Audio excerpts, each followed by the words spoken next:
Hey there, LEGO fans! Today we're looking at a LEGO set that came completely out of nowhere. Well, it was teased by LEGO for a while now without revealing what it actually is, but regardless, this is 75810 Stranger Things, The Upside Down. Now, I was also surprised by this set because of its more mature subject matter. The series, which has now filled out 2 seasons and is gearing up for a 3rd in June, is recommended for older audiences for various reasons, and you can see the set is recommended for ages 16 and up. Now, we all know that's not just because of the show, but because of the set itself. It's big and it's fairly complex. It comes with about 2,275 pieces, which make up one of the most original and stranger things ever created by LEGO. Thank you. I'll be here all week. Let me explain what you're looking at here. This is the Byers family house, both in its normal, regular form, as well as the version found in the, I guess you'd call it the alternate dimension that is known as the Upside Down. The build is split in half basically, and the 2 sections are almost mirror images of each other, with a similarity of about, I don't know, I'd guess 80-90%, not taking into account the different colors used. The 2 sections are connected with small ball joints all around and are firmly secured together at the end by attaching these 2, well actually 4 trees. The end result is pretty sturdy, especially since it's designed to be flipped. This can be done pretty easily, though I do recommend being careful as some branches may fall off in the process. That being said, let's get into the details and we'll start with the regular house. It's split into 3 main sections with a little bit of space in the attic for a camera and a wizard hat. Below that, from left to right, is Will's bedroom with his desk and drawings and posters on the wall, as well as some extra lamps that his mother set up around the house to communicate with him. I love the design of the bed, with the blanket kind of thrown on there. It just looks amazing the way it's put together. Next up is the living room with a cute little build for shelves flanking the door, the couch with its white and light yellow covering, a coffee table with Will's missing poster, as well as one of the many phones that Joyce Byers uses. I'm thinking it would have been fun to include about at least 3 extra phones of different colors here, don't you think? And down here is a bear trap. Behind the couch is the alphabet wall, and we get a nice little treat here because above it there's a light brick shining through a printed panel piece, which makes it shine only on a few of the letters, so it makes it not spread its light out evenly.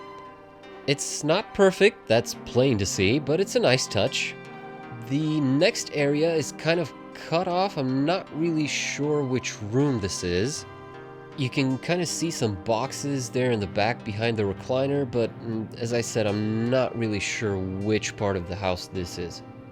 Outside is the front lawn and the facade of the house, with most of its windows papered up. There's also a bit of furniture on the porch, lots of studs to place minifigs, there's the swing, and a weird looking thing here, which I'll show you all about in just a little bit.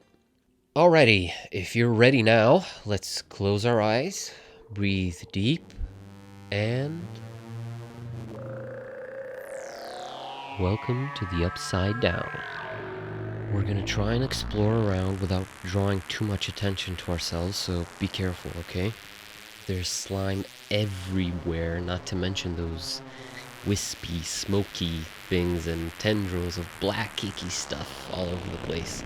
The area is mirrored, as I've said. In the middle is the living room with furniture and walls suffering heavy decay, as well as Will's room is next, and it's more sinister than ever. I don't really want to spend too much time here because it's giving me the creeps, honestly.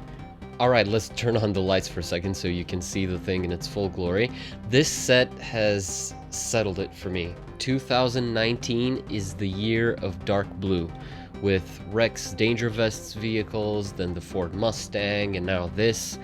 I'll give you a second to look over the parts list and see the major color palettes. There's a lot of sand blue, dark blue, olive green, a lot of tan, also quite a good amount of dark orange and nougat. I think this is a really good parts pack for those who care about that kind of stuff. Next up, it's Jim Hopper's Chevy K5 Blazer, which I think looks great. It's got room for one minifig inside, and the truck bed holds one pumpkin, probably a connection to Season 2 and the pumpkin blight that occurs during that season. It has a hole on the bottom to connect to that weird thing out in the front yard that I mentioned before, and this way you can flip the house without the truck falling off. Speaking of Hopper, here he is in his Hawkins PD uniform and hat, and he gets a coffee mug because we all know how hard it is for him to get up in the morning. Resemblance is... it's okay. Joyce Byers also looks good, especially when it comes to her clothes. She's got the Hermione hair going on, which actually works very well for her since she's also taller. She's holding one of Will's drawings, which she'll show to Hopper, and a flashlight. Her alternate face is the expression she wears for most of the show, I'd say, which is one of deep, deep concern. Now it's time for the kids, and they all feature the somewhat new medium legs. From left to right is Mike Wheeler with a flashlight and a walkie-talkie. I really love the amazing job they did on the prints for the clothes for all the minifigs, not just this one. His second expression is very determined, maybe even angry. Next up is Lukas Sinclair with his bandana, slingshot, and flashlight. That jacket that he's wearing looks sweet with the fur-lined collar there. Yeah, that's gonna be really good for, like, I don't know, the fighter pilots and motorcyclists and whatever custom minifigs you want to make if you're looking to build that sort of thing. Then there's Dustin, and boy did they nail his look. I absolutely love it. Not only is he my favorite out of the whole gang, but the minifig is, well, it's perfect, isn't it? I mean, look at him. You can practically hear him going. I don't even know what else to say, honestly. He's got his compass and a walkie-talkie, which now reminds me of would have been fun to get a walkie-talkie for each of the kids, but that piece isn't really very rare, so you might have some lying around. And he's even got his Waupaca, Wisconsin shirt on. What a great minifig. 11 is wearing her E.T. inspired disguise, which is very bright and off-key when compared to the rest of the characters and settings, which makes it kind of funny, I don't know, at least to me. Unfortunately, she has no alternate hairpiece since her hair was so short in the first season. You may as well just take this one off and pretend she's almost bald, I guess. But, I mean, you could use the wizard hat for her since she is the mage of the group. She has a waffle, and this is her only expression, which is appropriate. I mean, too bad minifigs don't have noses, and therefore no nosebleeds when using their supernatural powers, you know? Then there's Will, and here I think they did a great job once again. Correct me if I'm wrong, but I do believe I haven't seen that hairpiece before. I think that is the single new piece for this set. In which case, I'm glad they made one especially for him since it's such an important part of his look. He seems slightly concerned, but not as concerned as his secondary face, which I think resembles the actor even more. There's another minifig around here somewhere, I just know it. I keep hearing the floorboards creaking. Sorry about that. I really can't help myself with this set. Here it is, the Demogorgon in the flesh. So happy to see those legs appearing again with a new color and print. What you might not know is that this thing has an alternate face. How, you ask? Like this. I don't know about you, but I think it's pretty clever, and it means you can switch between the two very easily. The stand you've been looking at is one of the first things you build in this set, and it has a very cool sticker with the show's logo.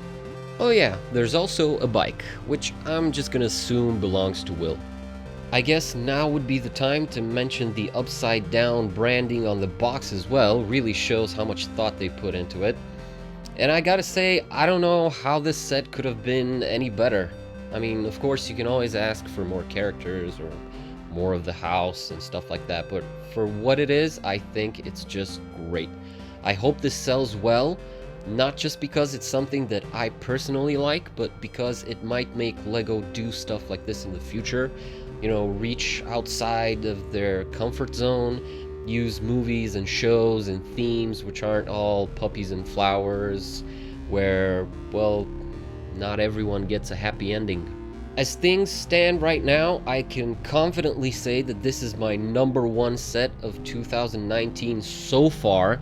There are still many sets to be revealed. The year is a long way from over, but at this point, I would give this set a 10 out of 10.